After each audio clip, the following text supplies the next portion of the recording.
10 historic firsts achieved by women. Thank you to June's Journey for sponsoring this video. We hear a lot about the first woman to achieve a historic goal after several men have already taken the same opportunity. The first woman in space, first woman doctor, or first woman elected president. Massive respect to Valentina Tereshkova, Dr. Elizabeth Blackwell, and the literally hundreds of women who have been elected heads of state or government in 113 countries. But today, I want to look at instances where the first person ever to achieve a historic goal happened to be a woman. This list was sadly, but rather unsurprisingly, hard to compile. But I've managed to come up with 10 women from science, art, politics, and sport who were the first to shatter a variety of glass ceilings. The first chemist, first novelist, first computer programmer, and first car thief were all women. Let's meet them and celebrate their incredible achievements. Number 1. Are you enjoying clean drinking water in your tea or coffee, food, medication, and electronic device upon which to watch this video? You can thank chemistry for all of it, specifically the world's first chemist, Taputi. She lived in Mesopotamia around 1200 BCE. We know of her existence from her mention in cuneiform tablets. She worked as an overseer at the royal palace in Babylonia, where she created perfumes for ancient royals. Her recipes included flowers, oils, calamus, cyperus, myrrh, and balsam. She added water and solvents to these compounds, then distilled and filtered them. This is also the oldest reference to a still, which Taputi may have invented. Number 2. For centuries, women were not permitted to study at most universities. Ironic considering that the world's first university was founded by Fatima al-Fihri. She was born around 800 CE in modern-day Tunisia. Her family immigrated to the city of Fez in Morocco, the world's first Muslim monarchy. Her father became a wealthy merchant and left a fortune to Fatima. She purchased property in the center of Fez and laid the foundation for the Al-Qurawin Mosque on the first day of Ramadan, 859. She fasted until the project was complete, then went inside to pray. She also founded a library on the site. The complex attracted many scholars who shared their knowledge and educated students. Over time, it became the world's first university and played a key role in expanding human knowledge of science, medicine, mathematics, architecture, and more. Fatima died around 880, but the university she founded is still educating students today. Number 3.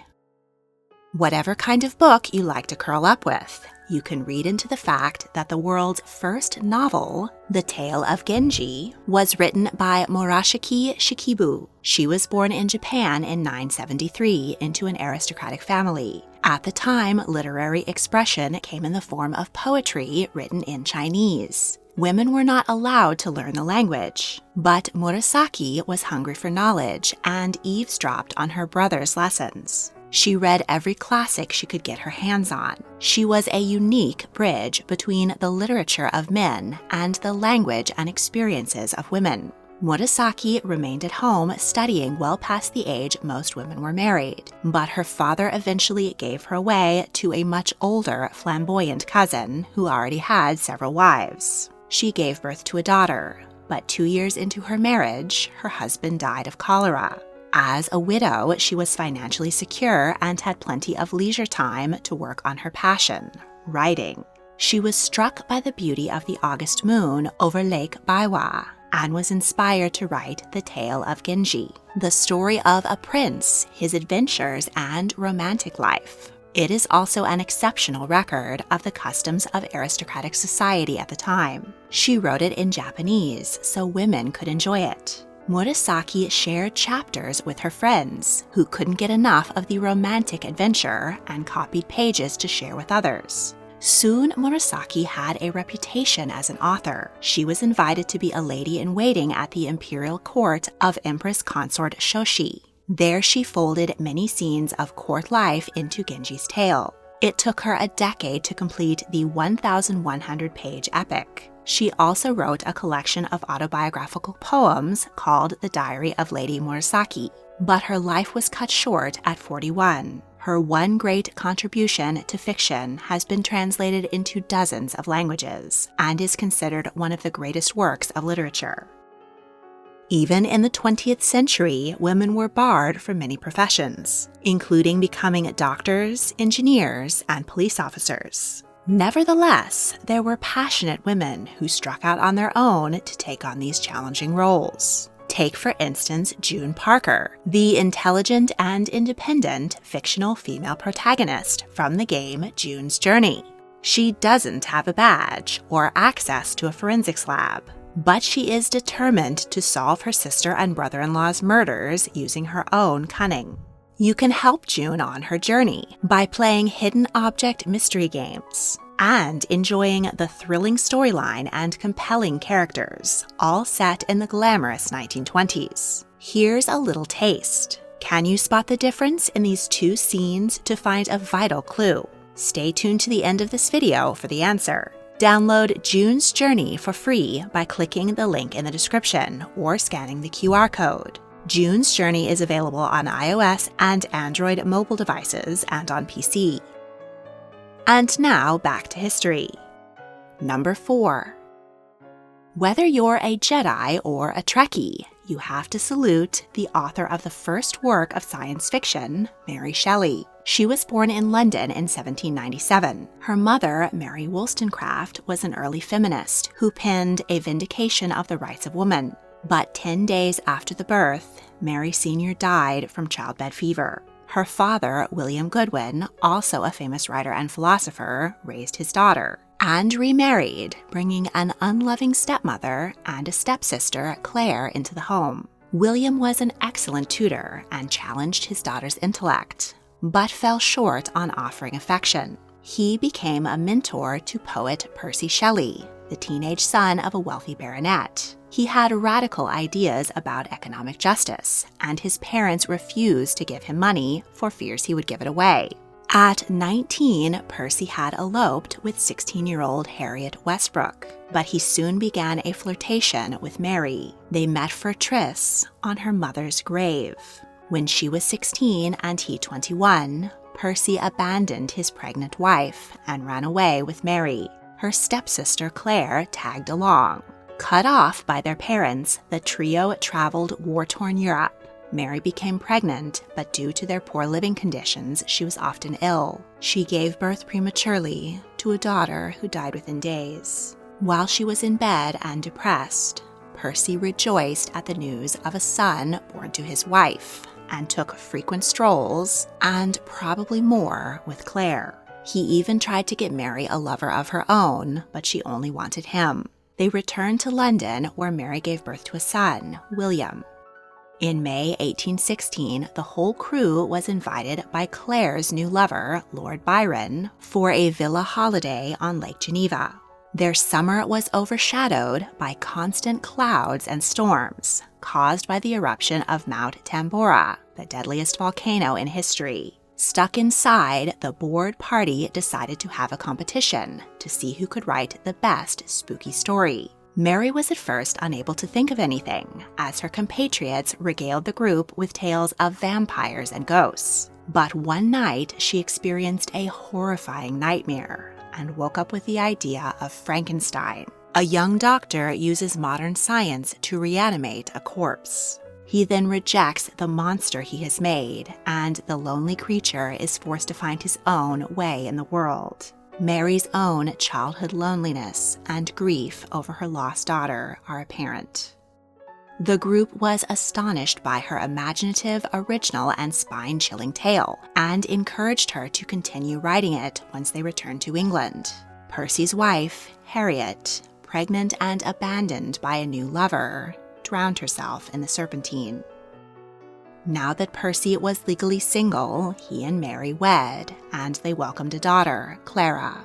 Frankenstein was published anonymously in 1818. It is considered a literary classic and the first work of science fiction. At the time, many assumed it had been written by Percy. But the book didn't pay the bills. In fear of debtor's prison, the unorthodox family moved back to Europe. While they were there, baby Clara died of dysentery and little William of malaria. Mary gave birth to her only surviving child, Percy Florence, but the tragedies and her husband's wandering eye put a strain on their relationship. In July 1822, Percy sailed a small boat out of Livorno to visit Lord Byron. His vessel was capsized in a storm, and his body washed ashore 10 days later. Percy was cremated on the beach. His heart did not burn. It had been calcified by an earlier bout of tuberculosis, so Mary kept it preserved in a jar of wine. She was heartbroken, but got to work editing his many writings for publication. Her father-in-law offered to support her and her son, on the condition that they return to England and that she never publish any of her or Percy's work and dishonor the name Shelley. She obeyed, but continued to write in private. Her father-in-law died 20 years later, and her son inherited his fortune and the baronetcy. Now financially secure and free, Mary spent her final years traveling and publishing her and Percy's work. Mary Shelley died of a brain tumor in 1851, aged 53. Number 5.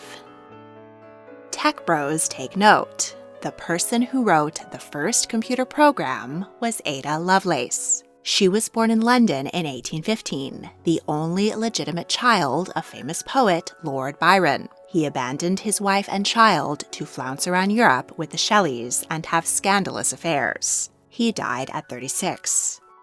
Ada developed a close friendship with her paternal cousin, Elizabeth Lee, but her mother, Annabella, was determined to raise her daughter to be nothing like her notorious father. Ada was given a rigorous education in mathematics and science. At 12, she became obsessed with birds and designed a detailed, steam-powered flying horse. At 16, she spent a year in bed with the measles. She relearned how to walk in time to be presented at court as a debutante. She dazzled the upper class with her beauty and her intellect. She was invited to a party to see the unveiling of Charles Babbage's difference engine, an early computer which could calculate massive sums. While most looked on in baffled amazement, Ada saw the potential. Per the expectations of her time, she married the Earl of Lovelace and had 3 children. But she dedicated her spare time to helping Babbage develop his analytical engine. She realized that the punch cards used to program the new Jacquard looms to weave intricate designs could be used to program the analytical engine to do more than just basic calculations. The paper she published in 1843 is considered the first ever computer program. She detailed how the machine could be programmed to calculate Bernoulli numbers, how codes could be used to allow the machine to handle letters and symbols, and how it could be programmed to repeat instructions, called looping, which is still used today. She even theorized on the possibility of artificial intelligence. Ada published the paper under her initials so that it would be taken seriously. Babbage was astonished, but he was a difficult man to work with. He failed to finish the analytical engine, which the government had paid the equivalent of 2 warships for. His arguments with politicians meant the project was mothballed. Ada begged to be allowed to take it over, but Babbage scoffed. In her disappointment, she suffered increased chronic illnesses. She was prescribed painkillers and became addicted, experienced mood swings and hallucinations. She had affairs and lost massive sums gambling on racehorses. She also discovered that her cousin, Elizabeth, was in fact her half-sister, resulting from an affair between Lord Byron and his own half-sister, Augusta. Ada was not at all surprised and refused to think badly of her father. She fell gravely ill and died of uterine cancer at 36, the same age as the father she idolized but never met. The limitations of her time prevented Ada from achieving her full potential in computer science, but her ideas went on to revolutionize the world. Number 6. Fans of Grand Theft Auto might be surprised to learn that the first car thief in history was Bertha Benz. She was born in 1849 into a wealthy family in Germany. She was well educated and became fascinated by technology, but she was not allowed to attend university. At 20, she met 25-year-old Carl Benz. He was a penniless inventor, and her parents were not enthusiastic, but Bertha found in him a kindred spirit. They labored side by side in his workshop. When Carl struggled with the ignition coils, Bertha brought in her sewing machine to roll them. In 1886, 13 years into their marriage, Carl filed for a patent for the first combustion engine automobile. As a woman, Bertha could not legally apply alongside him. Carl lacked the confidence and marketing skills to take his invention the distance. That's where Bertha took the wheel. In 1888, she woke up early and left a note for her husband that she was traveling with their 2 teenage sons to visit her parents. Carl assumed that they'd taken the train, but he was horrified when he saw that the car was missing.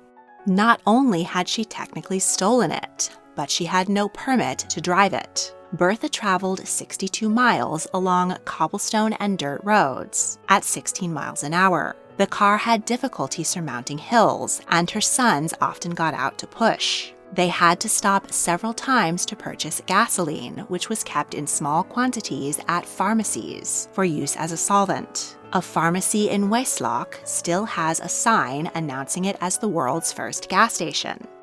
Bertha had to think quick on the road. She used her hat pin to unclog the carburetor and her garter to fix an electrical problem. When the wooden brakes failed, she had a cobbler fit them with leather, making her the inventor of the brake lining. They arrived in Pforzheim before dusk, and people were amazed to see such an incredible contraption driven by a woman. She informed Carl by telegram of their safe arrival and that they needed to add another gear for hills. Bertha's courageous first road trip in history gave Carl the confidence to show their invention at the 1889 World's Fair in Paris, and orders started flooding in. Benz & C became the world's largest automobile company. By the time Carl died in 1929, they had merged with other factories to become Mercedes-Benz.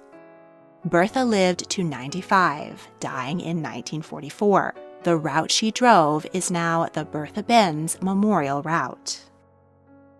Number 7. If you or someone you love has ever benefited from an X-ray or cancer treatment, then thank the pioneering scientist Marie Curie, the first person to be awarded 2 Nobel Prizes. She was born in 1867 in Warsaw, Poland, the 5th child of a pair of poor teachers. She proved herself an excellent student but was very shy.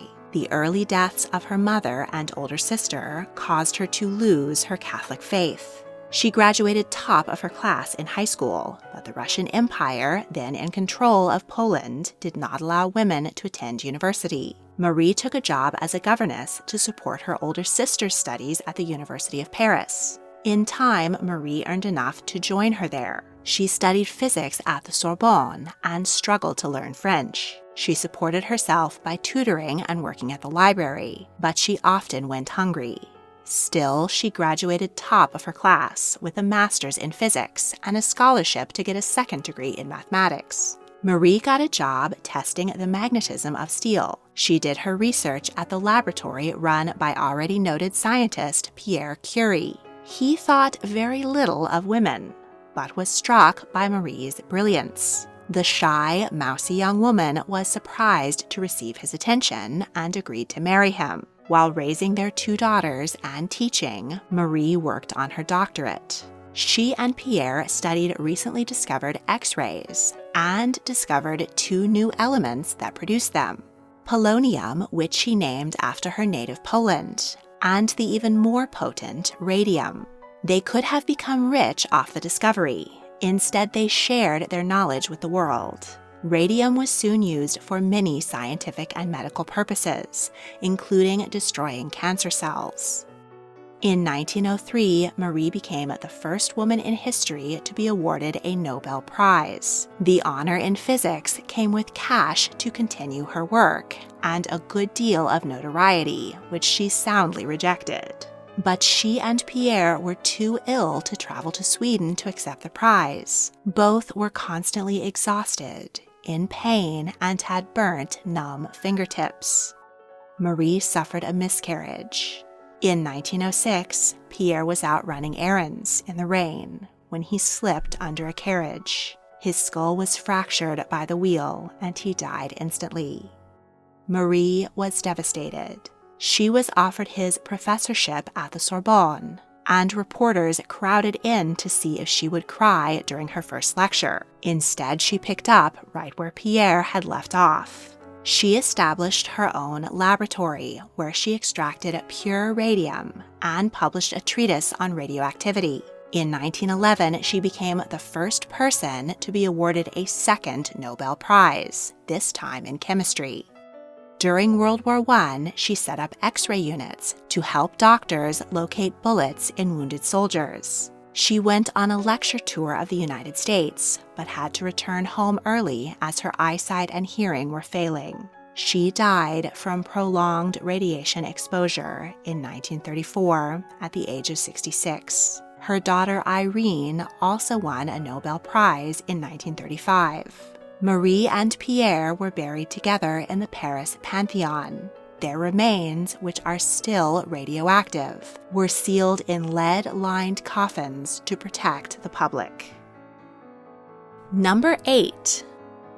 Whatever you like to rock out to, you've got to hand it to the first rock star, Sister Rosetta Tharpe. She was born in Arkansas in 1915, where her single mother picked cotton and sang in church. By 6, Rosetta was singing with her and showed immense talent. Together they toured the country with an evangelical troupe. At 19, Rosetta married preacher Thomas Thorpe. The marriage didn't last, and she and her mother moved to New York City. At 23, she recorded 4 songs for Decca, including Rock Me and That's All. Her pioneering mix of gospel singing and electric guitar is often cited as the seeds of rock and roll. Her music, especially sung by a woman, shocked the gospel community, but it caused a sensation among secular audiences. She was an influence on Elvis Presley, Little Richard, and Jerry Lee Lewis. She performed with Cab Calloway at Harlem's Cotton Club and Carnegie Hall. She was often told that she could play like a man. In 1944, she added a boogie-woogie piano to her recording of Strange Things Happening Every Day. The hit song has been called the first true rock and roll record.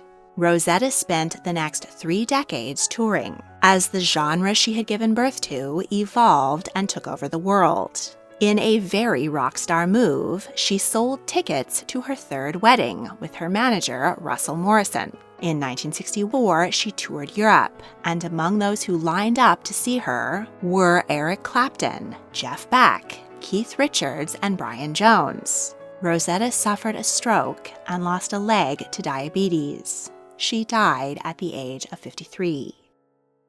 Number 9. Politics is a notoriously harsh field for women, but American First Lady Eleanor Roosevelt smashed through limitations to help others by becoming the first chair of the United Nations Human Rights Commission. She was born in New York City into an old money family. She was the niece of President Theodore Roosevelt. Still, she grew up enormously empathetic towards the poor and working class. When she was 8, her mother and brother died of diphtheria. Then her alcoholic father fell out of a window. Orphaned Eleanor was incredibly protective of her brother, Hal. As a 17-year-old debutante, she met her father's 5th cousin, Franklin D. Roosevelt. Their branches of the family were feuding, but they decided to wed anyway, and President Teddy gave away the bride. Though Eleanor considered sex with her husband to be a chore, there is ample evidence that she was a lesbian. She delivered 6 children. Franklin was paralyzed by polio at 39. Eleanor nursed him and encouraged him to continue his political career. She made appearances on his behalf to help conceal his condition, and worked with the Women's Trade Union for the minimum wage and to abolish child labor. Franklin became governor of New York, and Eleanor founded a school for girls. In 1932, Franklin won a landslide victory, and the Roosevelts moved into the White House. As First Lady, Eleanor held press conferences for female reporters, one of whom may have been her lover. She wrote a daily newspaper column and hosted a weekly radio show. She traveled widely to support the New Deal, which dug the nation out of the Great Depression. She promoted civil rights for African Americans and invited hundreds of Black guests to the White House. Before World War II, she asked her husband to allow more Jews to escape to the U.S., but he declined. She also opposed his plan to put Japanese Americans in internment camps.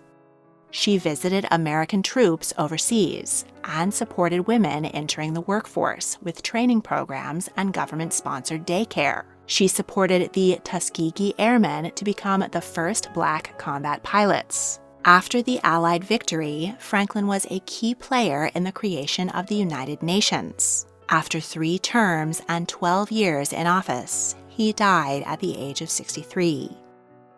Eleanor moved back to New York City and continued her activism. President Truman appointed her the U.S. delegate to the United Nations. In 1947, she became the first ever chair of the UN Human Rights Commission. It had the mission to promote and protect human rights around the world. Eleanor was instrumental in drafting the Universal Declaration of Human Rights, which she called the International Magna Carta of all men everywhere. In 1961, President Kennedy appointed her the first chair of the President's Commission on the Status of Women. She continued to write her newspaper column until she died in 1962, age 78.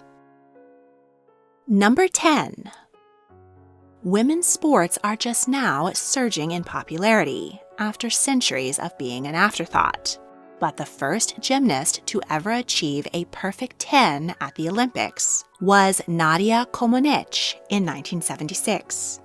She was born in the Carpathian Mountains of Romania in 1961. Famed coaches Bella and Marta Caroli visited her kindergarten and were impressed with her cartwheels, so they recruited her. She was enthusiastic and hardworking and began competing at 7. At 9, she became the youngest gymnast to win the Romanian Nationals.